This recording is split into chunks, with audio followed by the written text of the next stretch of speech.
So now I come back home, and as I'm executing the QLA system, I'm coming back home and I'm sharing these stories with my family. And one of my friends was living in the house with us. We were living in a nice house, and I was sharing these stories with everybody, and they all couldn't believe. My brother couldn't believe what was happening, and how quickly things were developing. And that's one of the things that Dan recommends not to do. He recommends not to speak to your family about this, not to disclose what you're doing, because it will create problems. He didn't get into what problems it will create in detail, but he said, just don't do it. Keep it confidential. Don't share what you're doing with anybody. Keep it confidential. But I couldn't keep it confidential. I was discovering these amazing things. I wanted to share it. I wanted maybe them to have that experience also. So I didn't listen to Dan.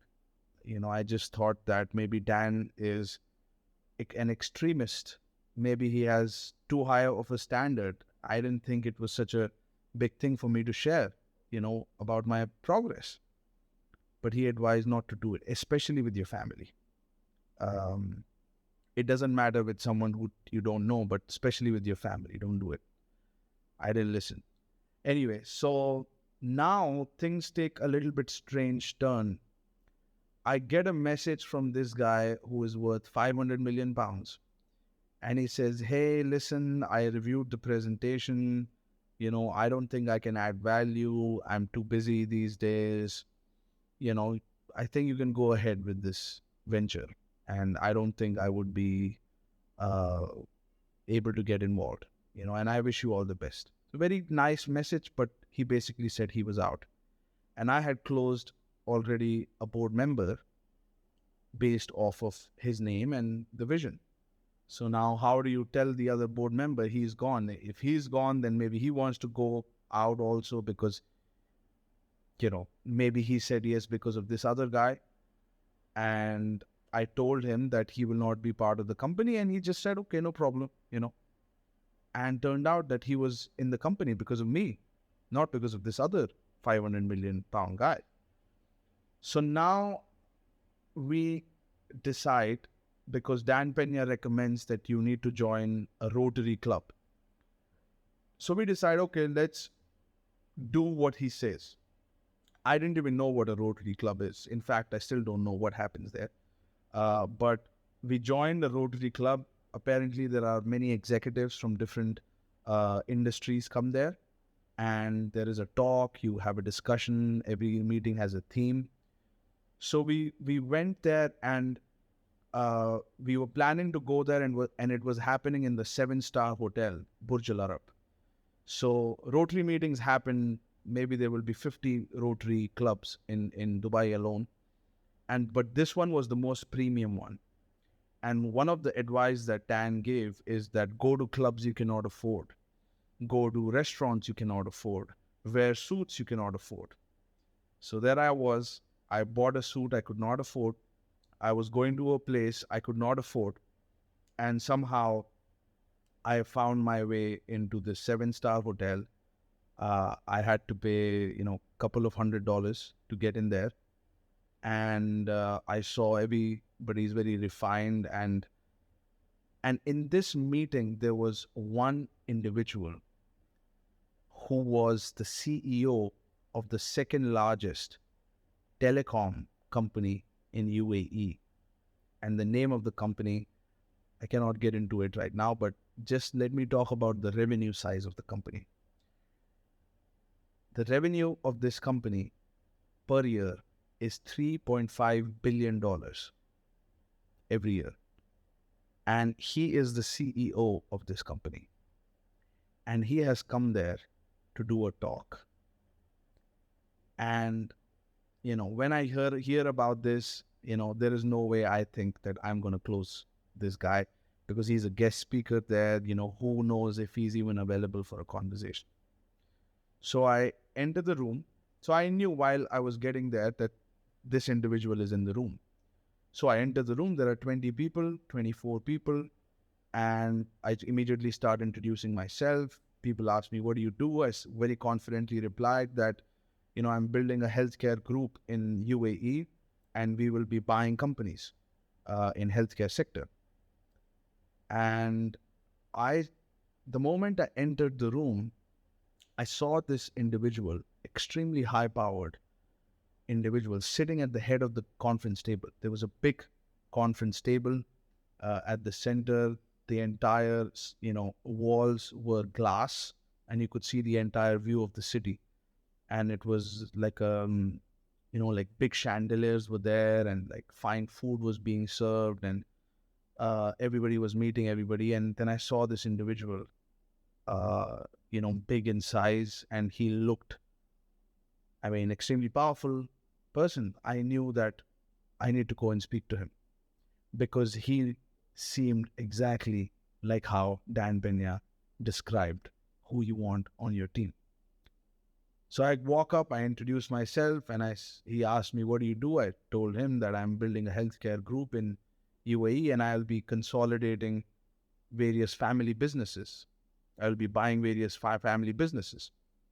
And he says, oh, interesting. And I asked him, what do you do? And then he says, I don't know, have you heard about this telecom company? And I said, well, I use their SIM card, so I know. And he says, well, I was the CEO of that company. I said, so you're not the CEO anymore? And he said, no, I just retired a few days ago. And now I will be looking to be on the boards of various companies, startups, and so on. Says, oh, interesting. I'm looking for board members. And he says, oh, great. Then we should get in touch. I said, perfectly. If I could have your number. So he pulled out his card, he wrote his phone number, and he gave it to me. And I left with this number. And while we were leaving, he gave a presentation. He was the guest speaker there. He gave his presentation. And one thing I did that got me to get his number was I sat next to the seat that he was sitting. And one of the strangest things that you will find is that whenever there is a powerful person like this, people want to stay away from them. You would think that people want to, keep talking to them, but actually people are so scared. And it depends on the stature of the person, but people sometimes are so scared that they don't want to even talk to that person. There is very intimidating presence. They don't want to mess up. They don't want to get embarrassed. So everybody was away from him. And there was one seat that was empty next to him. Imagine the entire conference table is full. The head of the seat, he's sitting, and the next chair is empty. I walk up and I just sit down there. We start to have this conversation, and I got his number. On the way out, I shared about how I got mentored and what I'm doing. And he said, we got to have that meeting. Don't forget about that. I said, I won't forget.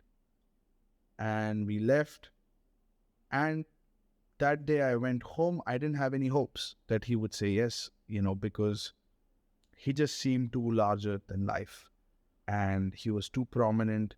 He knew the rulers of the country. He had been with them. He had done talks with Richard Branson. He had met Obama. And he was a high-powered individual. And I was like, okay, maybe I will have a meeting and nothing will happen, but it's still going to be a learning experience. Maybe he will not even show up for a meeting. I don't know. So I just go home and, I call up my girlfriend and I say, oh, this thing happened and I don't know if anything would happen, but this telecom company CEO I met today, I wanted to impress her a little bit. So I went back home and I waited till next day and I called him. Nobody picked up. I was like, you see, I knew, he's not going to pick up. And then I remembered what Dan Pena said. Dan Pena said, squeaky wheel gets the grease. If you don't ask, you don't get. Keep calling. And he told a story where he called a banker 100 times. So I remember from the meeting that his phone was ringing. The his phone was ringing. So I know he keeps his phone on loud. And he's not picking up because it's an unknown number. Because he maybe gets a lot of calls. So I called him 4 times in a row, back to back. And I just didn't want to give up. Now, while I was doing this, I wanted to puke.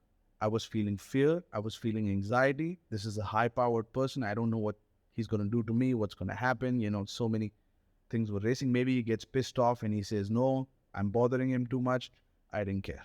I just kept calling him. He picked up. He said, yes. I said, hi, so-and-so. I'm not going to name him. Um, uh, you remember we met yesterday. I'm the entrepreneur who's building the healthcare group. He says, oh, yes, of course, my friend. How are you doing? I'm sorry, I didn't have you. I didn't have your number, and I didn't pick up. Yes, of course. I didn't even have to say anything. He said, yes, we have a meeting, right? How about Thursday, 12 o'clock in this 5-star hotel? I said, done. And I was so nervous. I closed the call, and I forgot the exact date of the meeting. But I just messaged him later, and I said, so confirmed Thursday 12 o'clock, and he said yes. I said okay. I didn't even know if that was the original day. He said, uh, uh, but I somehow get there on that day, and he asked me to be there at 12. I go there, and he's having another meeting with a couple of other high-powered executives, and I see him. He's sitting there like an emperor.